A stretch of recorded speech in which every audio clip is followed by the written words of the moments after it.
चलिए आज बात करते हैं इतिहास के एक ऐसे महान विद्वान की जिसने अपने ज्ञान और लगन से दो बहुत बड़ी संस्कृतियों को हमेशा के लिए एक दूसरे से जोड़ दिया। ये कहानी है कुमाराजीव की, एक ऐसे भिक्षु की जिनके अनुवादों ने पूर्वी एशिया में बौद्ध धर्म का पूरा स्वरूप ही बदल कर रख दिया। बुद्ध ने ये नहीं सिखाया कि खाना कैसे मांगें, घर में कैसे बैठें या रिश्ते कैसे बनाएं। ये जो बात है ना, ये हमें उस गहरे और असल ज्ञान की एक झलक देती है जिससे कुमाराजीव का वास्ता था। ये दिखाता है कि उनके लिए धर्म सिर्फ कोई मटकी साधना नहीं, बल्कि असल में जिंदगी जीने का एक तरीका था। तो इस सफर में हम कुमारजीव की जिंदगी के 5 खास पड़ावों से गुजरेंगे। देखेंगे उनकी असाधारण शुरुआत, फिर ज्ञान के लिए उनकी जबरदस्त खोज, उनके संघर्षों का दौर, फिर उनका वो महान काम और आखिर में उनकी वो विरासत जो आज भी जिंदा है। तो चलिए कहानी की शुरुआत से शुरू करते हैं। और यकीन मानिए, उनकी शुरुआत किसी महाकाव्य से कम नहीं थी। कुमारजीव का जन्म आप कह सकते हैं 2 अलग-अलग दुनियाओं के संगम पर हुआ था। एक तरफ थे उनके पिता कुमारयान, जो भारत के एक बड़े राजघराने से थे, लेकिन उन्होंने सब कुछ छोड़कर अध्यात्म का रास्ता चुन लिया। और दूसरी तरफ थी उनकी माँ जीवा, एक कूची राजकुमारी जो अपनी तेज बुद्धि के लिए जानी जाती थीं। बस अध्यात्म और राजसी विरासत के इसी मेल ने उनके असाधारण जीवन की नींव रखी। और जानते हैं, बचपन से ही ये साफ हो गया था कि ये कोई आम बालक नहीं है। उनकी बुद्धि और आध्यात्मिक समझ इतनी कमाल की थी कि सबको लगने लगा था कि इनका जन्म किसी बहुत बड़े मकसद के लिए हुआ है। अच्छा, अब आते हैं उनकी जिंदगी के अगले पड़ाव पर। ये वो दौर था जब उन्होंने ज्ञान की खोज में लंबी लंबी यात्राएं की।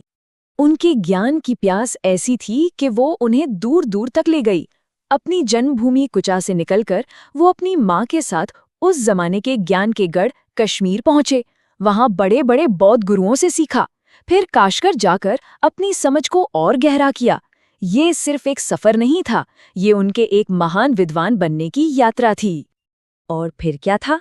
उनकी काबिलियत की शोहरत तो दूर दूर तक फैलने लगी।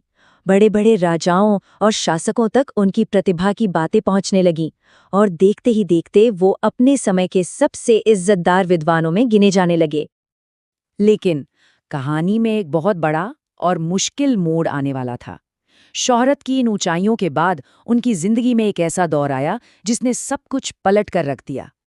जरा सोचिए, वो अपने शोहरत की बुलंदियों पर थे, एक जाने माने विद्वान जिन्हें राजा महाराजा अपने यहाँ बुला रहे थे ताकि वो अपना ज्ञान बांट सकें। और तभी किस्मत ने ऐसी करवट ली कि उन्हें बंदी बना लिया गया। और 1-2 साल नहीं, अपनी जिंदगी के लगभग 20 साल उन्होंने एक कैदी की तरह गुजारे। क्या कोई उस मानसिक पीड़ा का अंदाजा लगा सकता है?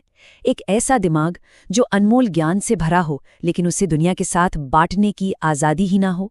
उनका जो मकसद था, जो मिशन था, वो सालों तक कैद में बंद रहा। पर कहानी यहाँ खत्म नहीं होती। जैसा कहते हैं, हर अंधेरी रात के बाद सुबह होती है। और सालों के इंतजार के बाद आखिरकार उनकी आज़ादी और उनके जीवन के सबसे बड़े काम का वक्त आया। आखिरकार वो दिन आया जब उन्हें रिहा किया गया और सम्राट याओ शिंग के संरक्षण में चीन की शानदार राजधानी चांगान लाया गया। यहाँ उन्हें वो सम्मान मिला, वो साधन मिले जिनकी मदद से वो अपना अधूरा मिशन पूरा कर सकते थे। हम आज उनके बारे में जो कुछ भी जानते हैं या उनके काम को समझते हैं, वो इन्हीं जैसे प्राचीन ग्रंथों की वजह से हैं। इन्हीं में उनके अनुवादों को सदियों तक संभाल कर रखा गया।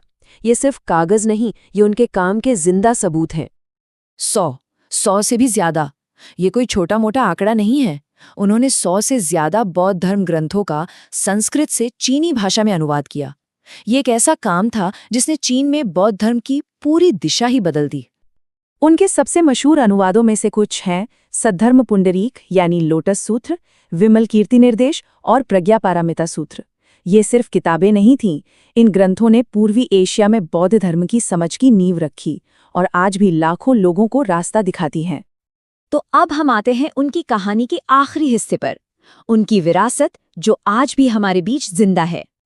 खुद कुमारजीव ने एक बहुत गहरी बात कही थी, मेरा ये शरीर तो एक दिन जल जाएगा, लेकिन जिन शिक्षाओं का मैंने अनुवाद किया है वो हमेशा फैलती रहेंगी।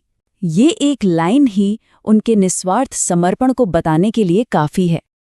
तो ये बात साफ है कि कुमारजीव सिर्फ एक अनुवादक नहीं थे, वो तो एक पुल थे, भारत और चीन के बीच एक ऐसा सांस्कृतिक और आध्यात्मिक पुल, जिन्होंने सिर्फ शब्दों का नहीं बल्कि गहरे विचारों का अनुवाद किया और करोड़ों लोगों की सोच और जिंदगी को एक नई दिशा दी। और उनकी कहानी हमें एक बहुत गहरे सवाल पर लाकर छोड़ देती है कि ऐसा कौन सा एक विचार या मकसद हो सकता है जिसके लिए कोई अपनी पूरी जिंदगी लगा दे। कुमारजीव के लिए वो मकसद था ज्ञान को फैलाना, और ये सवाल आज भी उतना ही जरूरी है।